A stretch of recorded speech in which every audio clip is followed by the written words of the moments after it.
We're going to give our attendees and our panelists a few more minutes to come in, and then we'll start our amazing session that we have for everybody tonight. While we're waiting, we'd love to know where you're listening or watching in from. And we will be monitoring our live session. So if you have any questions for the panelists, please do feed them on whatever platform, and we will answer them as quickly as possible.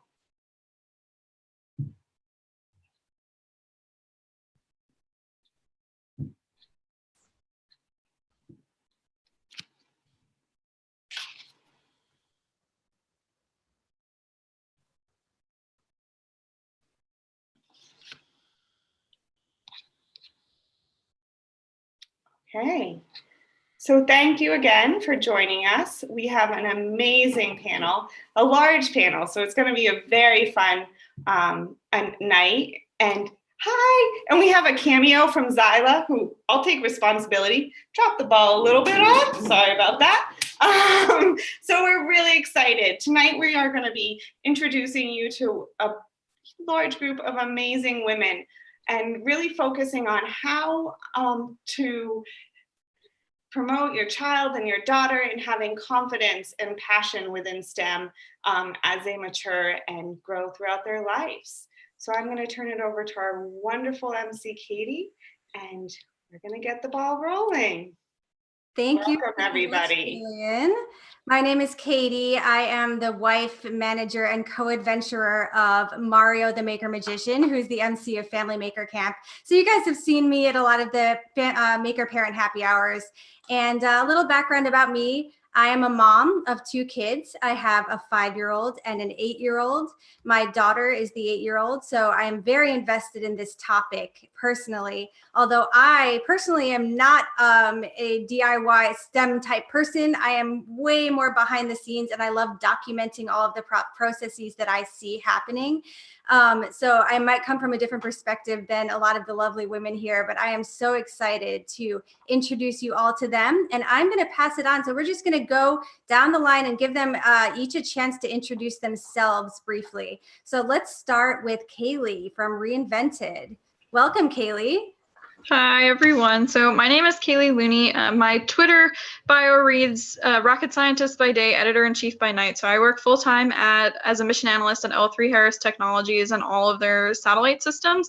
And then once I get home, I run a nonprofit called Reinvented Magazine, which is the nation's first ever print magazine written for girls in STEM.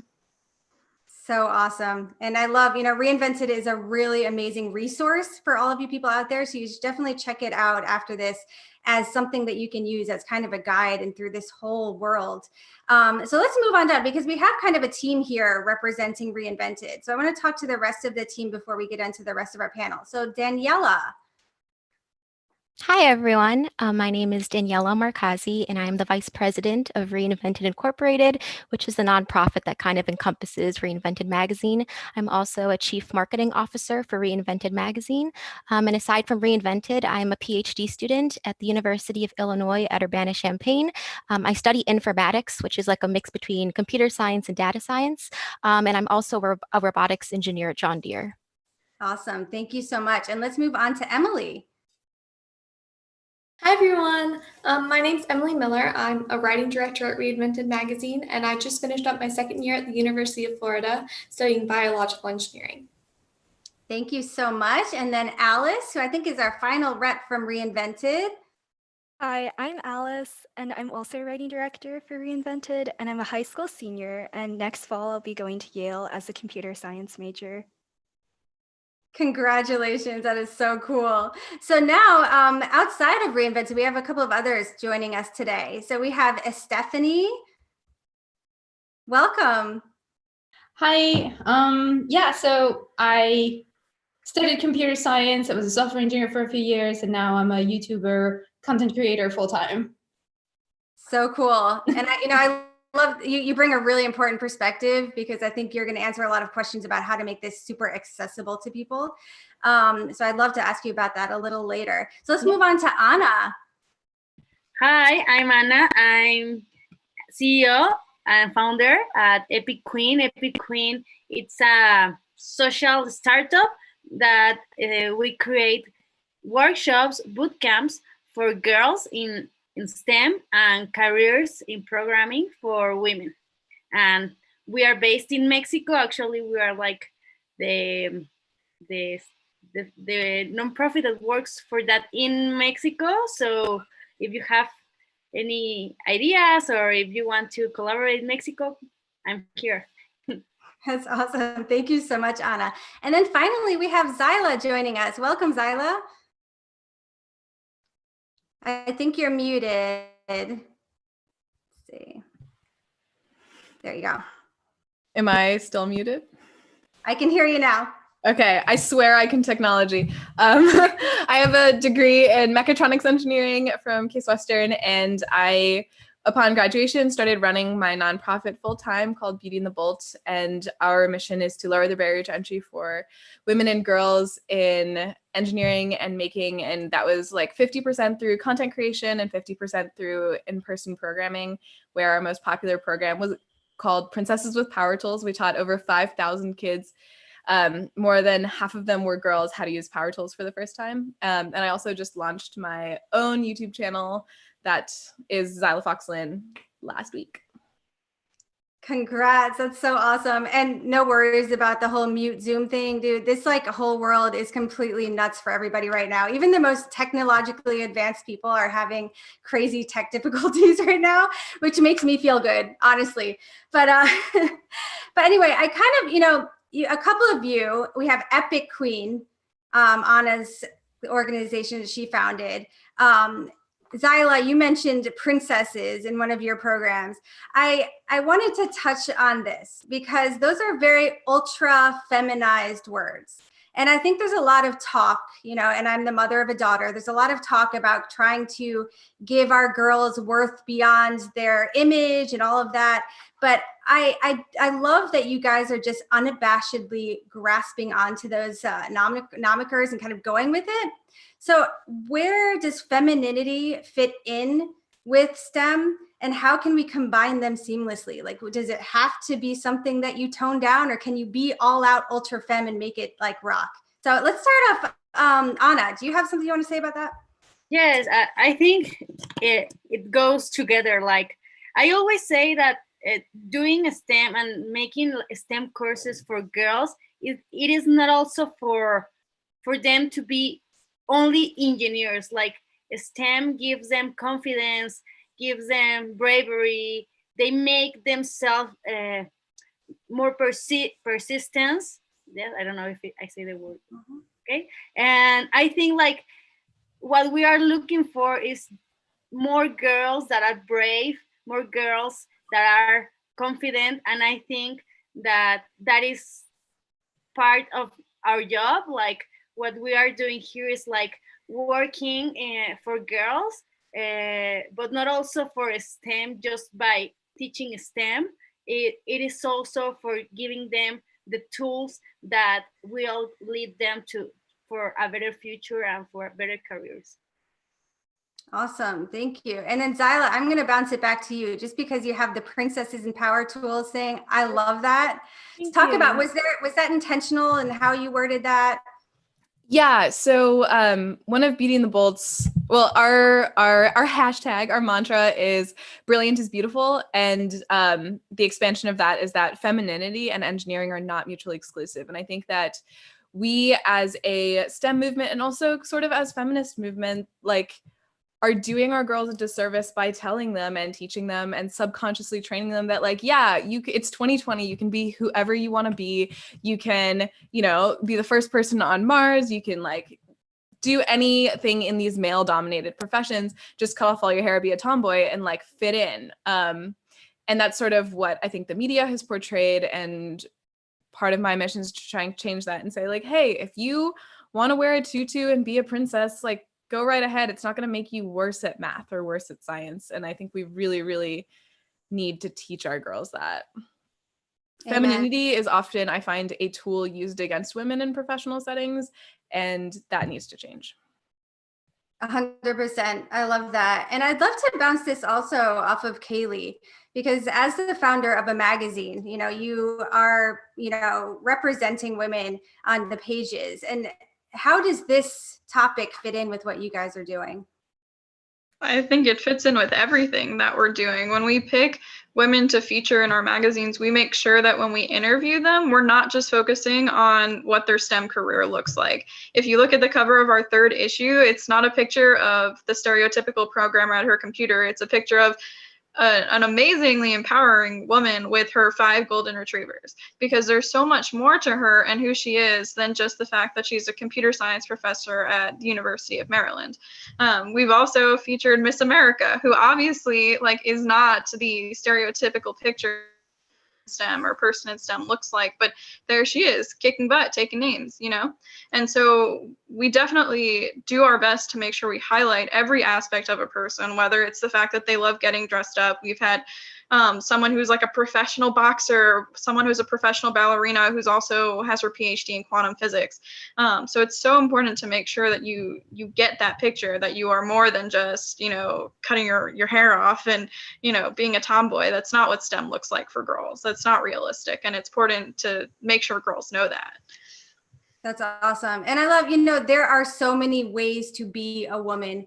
And I love that you guys, this panel represents that. I love that your magazine represents that. And it's just something that's so important, and especially when you're talking about women in a male-dominated field, I think it's so important to remind people that there are a gazillion different ways to be a person, to be a woman. There's no one shoe to fit. So thank you guys for representing that.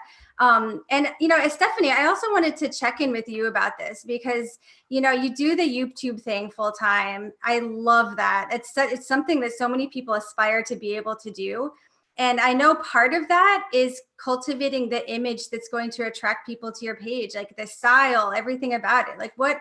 How does that feed into what you do?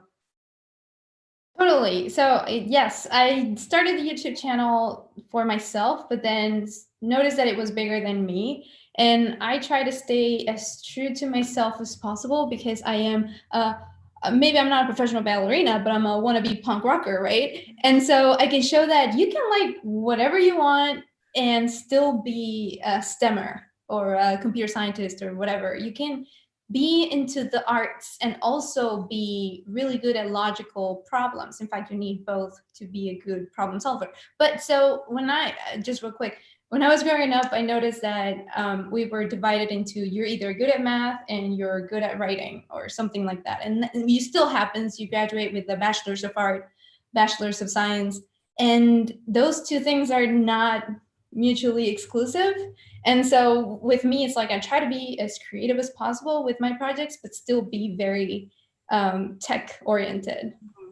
That's awesome. Yeah, thank you. No, I love that. And this actually kind of segues me into the next topic I wanted to touch on was that for you guys, and maybe I'll start with the rest of our Reinvented team that we haven't heard from yet. Was STEM something that you were always into as kids, or was there some kind of gateway that got you into it? And did you have to push against things to get into it, or was it a natural fit? So let's start with Daniela. Yeah, so I didn't really know what I wanted to do or be when I was going to grow up. But I fell in love with video games. Ever since I was little, I'd be playing video games like every single day. And when I was in high school, I had to choose like an extra class to kind of fill up my schedule. And my parents were really supportive and said, hey, you should probably do computer programming where you can make your own video games. And I pretty much fell in love with computer science that way. And that pretty much was the first step. But I definitely struggled. I was very bullied in high school. But I overcame that. But yeah, definitely video games was my start. Do you feel like that you were bullied because of your interests? Was that part of it? Yeah, well, I mainly only took like computer science or robotics classes for my extra classes to fill up my semester. So there was one semester where I was one girl out of 60 guys. So it's very intimidating. And they tended to be like, oh, the reason you won first place for your robot you made was because you're a girl. You're not actually good at coding.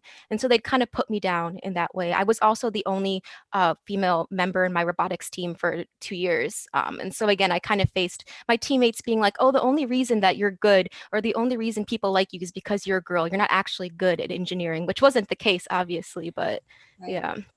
No, that's awesome. And it's interesting because I come from, our industry is magic. My husband's a magician. It's what we've been doing for the past 12, 13 years full time. And it's also a very male dominated industry. And you get those same things, you know, people will say, oh, well, that woman is only put on this panel because she's a woman. They wanted the woman representative, you know, and it's a shame. But I also feel like as women, it's part of our responsibility to support each other. And being bullied, you know, it doesn't just come from the guys. So, you know, I hope that we can all rally together and show girls who are not into STEM that it's also cool to support fellows who are, you know.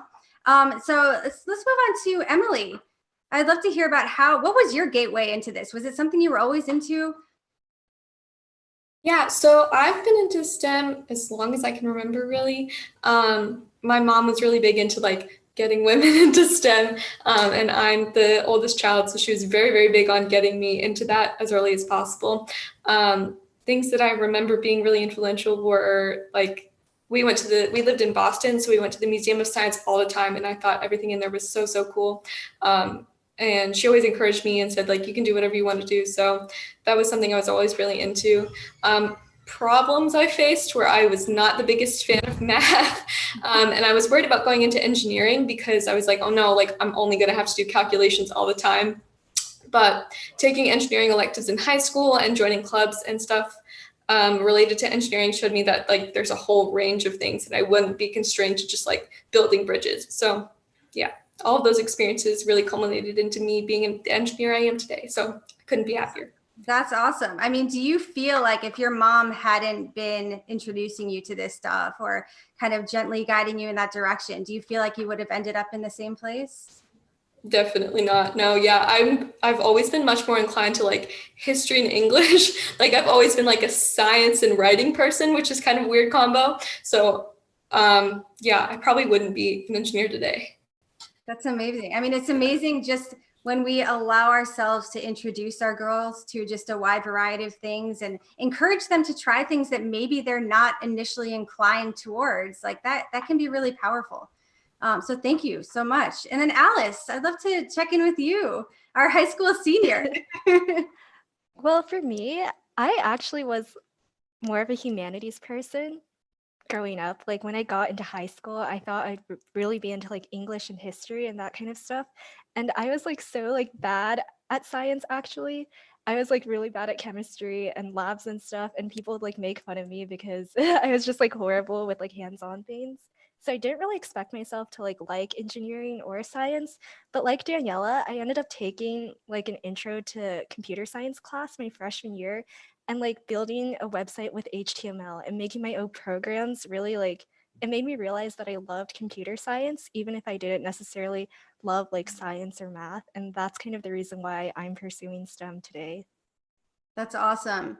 And that brings a good point. Like I want to ask you guys, each of you, if you can just quickly tell me if, as a parent, say I want to introduce my daughter to STEM, like what's a good first project or first intro to that? What was something that was first for you that really inspired you? Anna. Like for me, I'm not an engineer. I study animation and digital arts for video games and all stuff. So for me, it was more, I started doing websites in design by doing design. So for me, it was more like inspiration of looking another website. Like for example, I remember that my first website was like a kind of, do you remember the High Five? Do you remember High Five? Like a social network, like really, really old. Well, I remember that I copy paste. It was like a blogging stuff. I copy paste code and I put it to have glitter and GIFs. So like it was like I found like I wanted to talk about my favorite artist. So I was copying like the code and I was putting everywhere like, actually I made a website and I didn't know, no, like I was like, I just want to people know that I'm fun in my blog of this artist and I'm going to copy paste code. So I think it's like finding a passion that you are like something that you're passionate about, and then like make a project around that. And that's the way you can maybe like learn programming, or maybe, for example, build something. Like maybe you want to build, I don't know, a rocket, like a little rocket, because, and that's your passion. So maybe I think find your passion around something you want to build. For me, that's one. Yeah, that's great advice. And you know what? So you brought up video games. Daniela brought up video games. I also wanted to like just take a moment to acknowledge that. And I know we talked about this in our pre-chat too, but like I hear from a lot of fellow moms right now that they're really stressed out about the amount of screen time that their kids are getting because they're stuck at home.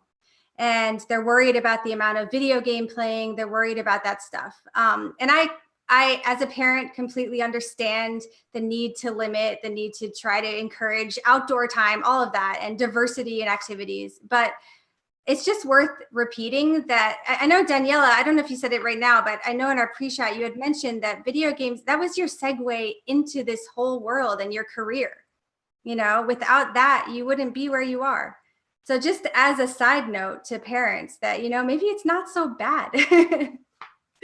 And also there's ways, I know, I think, was it Kaylee, you were mentioning Minecraft coding, stuff like that. Do you want to talk about that a little bit? Because that's a great intro to the stuff for kids.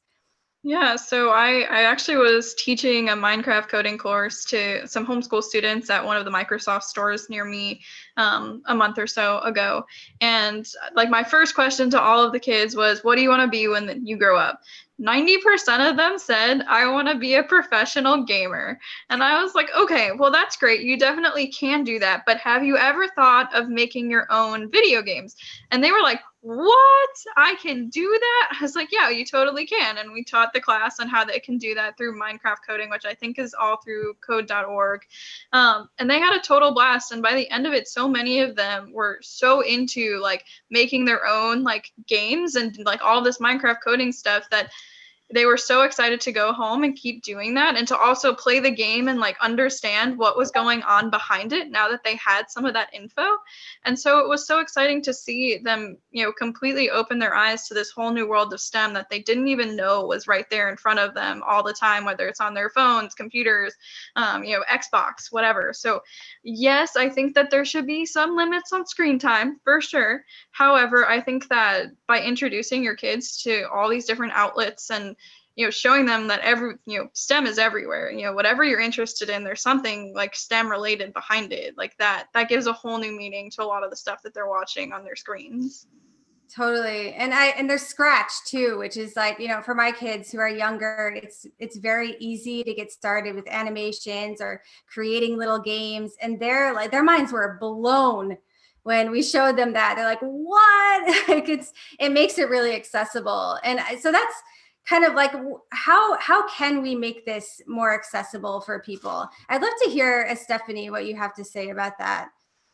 Because basically, I mean, with YouTube, that's what you're doing, is you're making it super accessible to a lot of people. Definitely. I decided to do YouTube also because it's free, it's available for everybody, and I always share all my code, all my schematics. If anyone wants to do it, the parents with the kids or just the kids, or because kids right now are like super smart. So I think like they can just go in the video, put the links, and then they just can click and find my code and everything. So I try to share everything. Definitely YouTube is very accessible. And if I could just put like my little past on how I got inspired by, well, not inspired. I just know that when I was very, very young, like probably 8, one of my favorite movies was something that's probably not a normal kid's favorite movie, which was Contact. And it's a very old movie. You know it. Yeah. So it's about a scientist who is a girl, a woman. And I never thought about it like that. I never really connected the dots ever. But to me, she was total cool person, and like she's so cool. And I think that stuck in my head. I was like, well, that looks like a cool job, whatever that is. And then I think like it's showing them really kick-ass, really amazing people, women who do stuff that could potentially inspire them. So it's, yeah, not like forcing it into them, but more like, oh, look at this really amazing person who happens to be a STEMmer, you know, like I think that's what I would probably do. I mean, you bring up a great point, like representing women in these fields in media, like movies, you know, pop culture is so important, you know, like it shouldn't just be relegated to this like nerdy thing that it's like you have to, it's intimidating to a lot of people. But when you show it in pop culture, it suddenly becomes normal, you know? Yeah.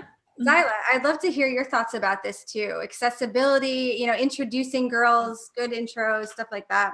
Yeah, I think an example that I really like to use is when I was between my junior and senior year of high school, my lifelong dream was to be a pilot. And so, but like flight lessons are incredibly expensive. For those of you who don't know, flight lessons they start at like $150 an hour. You need at least 40 hours, but realistically, you're going to have more. So it's upwards of $10,000 to get your pilot's license. But like my whole life, all I've wanted to do is be in the sky. And so I got an internship at an airport in exchange for my flight hours. So it was 20 hours of ground crew work for each hour in the air. And I was the first female intern they'd had in over 30 years who lasted longer than a week.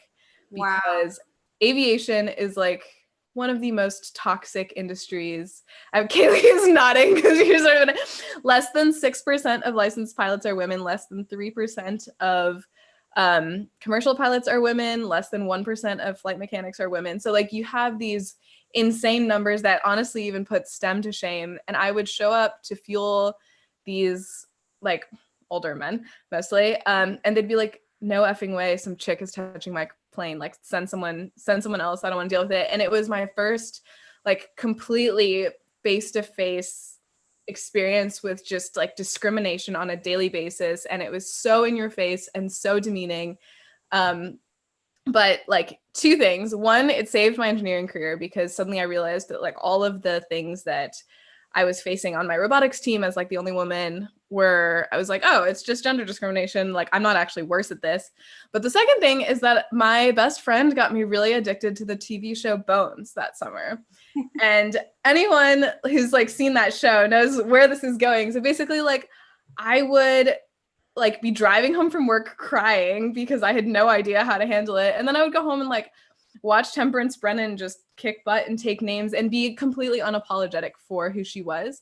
And now I'm a part of a program funded by the AAAS called the If Then Ambassador Program. And Bones is an example they use all the time as one of those like women in media who was like a first in changing the way people perceive women in science in mainstream media. And it's like so important. Wow. I mean, what a story. Because yeah, I never thought of it with the airline industry and all of that, but I don't know if I've ever been on a flight with a female pilot now that I'm thinking of it. Like there may have been one time and it was extraordinary because that was the only time. Like that's crazy, you know, but yeah, it exists everywhere. And I experienced this stuff too in my industry, which is sad to say. And there are so many amazing magicians who are super supportive of women in the industry. And there's so many, like the younger generations are swelling up and making changes, but there is still like that stubborn core of people. And I've been told so many times like, oh, that must be so nice to be able to just travel and not have to work. And I'm like, what? Like, how do you think the shows are getting booked? Like, whatever. Yeah. But no, I mean, it's crazy. We face it in so many different ways. And you guys are, you know, I like how Make introduced this on social media. It's like, you guys are the change makers. You know, you're the people who are doing the hard work to make it easier for the next generations. And not everyone is suited for that, you know, and you're doing it. And by the way, we have people tuning in saying hello from Sudan, Brazil, Poland, New Zealand, Houston, Russia. So this is a global conversation right now. And by the way, to all of you guys watching live, I know we're getting towards the end of the conversation right now, but please, if you have any questions or comments right now that you'd like me to introduce, let us know. We are keeping our eyes on those comments. So now, as we're kind of nearing the end, I wanted to bring it back and just say, what if you had to give one piece of advice to me, a mom? I have an 8-year-old daughter. You know, I don't know anything about this stuff. My husband does, but let's just pretend that he's not there right now. So let's talk to the people who don't have an idea about STEM. You know, where do you go first? How do you encourage those sparks of interest in our girls? Let's start with Kaylee. Yeah, so I think everyone who knows me knows that my mom is one of the biggest reasons I am, who I am today. And I was really lucky. She actually was an engineer herself. So she knew a little bit about this stuff, but regardless of, the fact that she was an engineer, the one thing that she did that kept me on my path was she encouraged me to do whatever I wanted. She made me feel like anything I wanted to do was completely possible. And whenever I felt like the world was ending, she was there with a cup of tea, even in college, virtually. And so I think that aspect is so important for parents, is you don't need to know anything about STEM, but as long as you're there ready to help your kid out when, they're facing a struggle or they have a new idea or they break something and they want to make something all over again, just be there and don't tell them no. And that's, I know it sounds easy to say, don't say no, but with all of us right now, with everything crazy going on, it's hard sometimes as a parent to say yes to your kids. And I find myself reminding myself that all the time, you know what, take that 10-minute break from whatever is so pressing that I'm working on. Take the 10-minute break and help your kid figure out how to Google this project they're working on. It's such a good point. Don't say no, that's the first step. Anna, I'd love to hear what you have to say. Yes, I think let your girl experiment with, I don't know if it's a girl or boy, but girls or boys, let her experiment with everything. Let her destroy things, and let her not being perfect, because sometimes we tend to see girls more okay, you need to be perfect, you need to be pretty, so you need to be inside, and the boys go outside and they can break things and they can experiment and they can go to the garden and look for stuff. So I think let her be herself and destroy things and experiment with everything, because I think we want more girls being more brave than perfect. I think that's the name of a book. I love that though, because the idea, there's this thing, parents are always talking about boys will be boys. Oh, it's fine. They'll get into that, whatever. But girls are held to this different standard. They're the idea of destruction and the idea of taking apart is not as tolerated, and it shouldn't be that way. It's why are we letting our boys take apart remote controls and scolding the girls when they do this same thing, so that's a really, really good point. Daniela, what about you? So neither of my parents have technical backgrounds, but the advice I'd probably give is just be supportive of your children, kind of like Kaylee. My mom especially, and my dad too, but anything that I wanted to do, they let me pursue. And they were always really encouraging, and they were also really interested in what I was doing. My parents, whenever I'd come home from college, I'd show them my notebooks. I'd be like, guys, look, this is what I'm doing in school. And they, they're really interested in it and made me feel good. Or even when I was in high school and I was on my robotics team, they'd come to all the competitions, they'd know what I was doing. They'd be really engaged, and it really meant a lot to me. That's awesome. Being present. I mean, there's really nothing that can replace that. Just being present, even if you don't understand it, right? Yeah. That's awesome. Emily, what about you? Yeah, I definitely agree that the support is definitely something super important. Also would recommend letting your kids research things that they're interested in. Let them read a book or Google something, or just find something that they're really excited about and makes them want to learn more, and just encourage them to learn outside of the classroom. Absolutely. And this is a topic that's kind of been coming up a lot with our Maker Parent Happy Hours, is how do we teach our kids to be self-guided, and so showing them how to search for things on Google that they want to find out, letting them, it's yes, you gotta watch what they're doing on the internet, obviously, but teaching them safe ways to navigate it and figuring out how to do the research to get to the next place. Definitely. How about you, Alice? Oh, well, wait, can you hear me right now? Yeah. Oh, well, for me, I would definitely encourage parents to sign up their kids for after school clubs, after school STEM clubs, because oftentimes the science and the math topics that they teach in school might not be super engaging, but in after school clubs, you really get the opportunity to explore really like niche areas of science. Like one great club that I would recommend is Girls Who Code, and parents can start their own chapter, I believe, with like a community organization, even if they don't have coding experience. And it's just a really great opportunity for students to explore things that might not be necessarily covered in the classroom. Yeah, and this actually, someone on Facebook had just asked, Caitlin on Facebook asked, how many of you participated in First Robotics or a club similar to that? So we have Xyla did, Kaylee, Daniela, so quite a few of you. Esteffanie, I saw you shaking your head no. No, me in hackathon. I participate in all the hackathons I can find. So I think that it's good to participate in that kind of stuff. Yeah. Yeah, I mean, it's amazing. It's a resource that didn't exist when I was a kid. And, you know, I love that it's there for people who want to join it. I think it's really cool. So let's move on to Esteffanie. Since I saw you shaking your head no, maybe you have a different approach. Absolutely. So I grew up quite different, no clubs, no resources like that. My parents are definitely not in any STEM fields. And maybe they let me explore too much. I don't know. But so, because like I grew up thinking I wanted to be a movie star. I grew up thinking I wanted to be a musician. And that's because I'm extremely influenced by that. And I'm sure a lot of kids are nowadays too.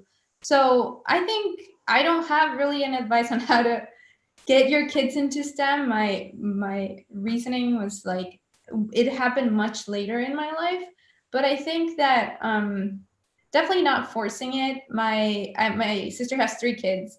And at first I was like, they're going to be software engineers like me. I'm going to make it happen. And every time I try to talk to them, they were like, oh, there she goes again.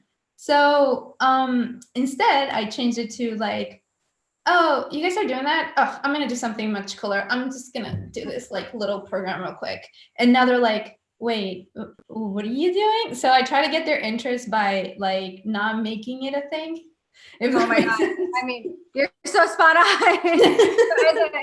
Yeah. As a parent, like we're homeschoolers ourselves because we're usually on tour when we're not stuck at home under a global pandemic. But so I'm very much aware of like the tactics of getting kids to be interested in things. And it's so true. You ask them to do something or tell them they should look into something, that's like a guarantee that they won't. So 100%, yeah. Yeah, like sometimes you just have to lead by example. And then finally, Xyla, what is your advice for getting those kiddos going? Yeah, are we still going? Yeah. I would say like it really doesn't matter if you have the background knowledge, but you have the capability to teach your daughter to be confident in herself. And I think that's one of the most important skills that she'll need in life, but especially in STEM.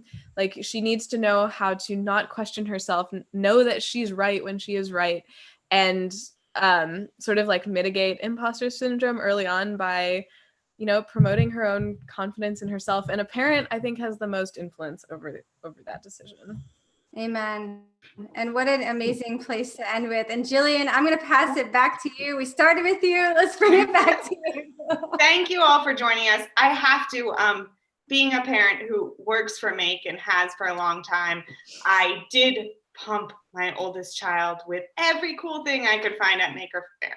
You name it, he got it, because I was like, this is great. I can Christmas shop and he's going to be so into this. I got it. Nothing. It took my daughter, and with her, I was like, oh, I'm just going to shy away from this. And then she got into it. And as the younger one got into it, the older one's like, oh, I know how to do this. Let me show you this, this, and this. So really just embracing what your child is interested in and not trying so hard to funnel them and push them to be in some way, I think is a great piece of advice that many of you gave. Thank you for joining us. This fabulous panel, we hope to see in a much smaller fashion for Virtual Maker Faire. so you can learn more about them and see what's going on with makers in this world. That event is going to be 24 hours across the globe, Saturday, May 23rd. It will start in Asia and it will end on the West Coast of the US. So for more about it, please do go to makerfair.com. And if you're interested in joining us as an attendee or doing your own panel, let us know. Thank you all.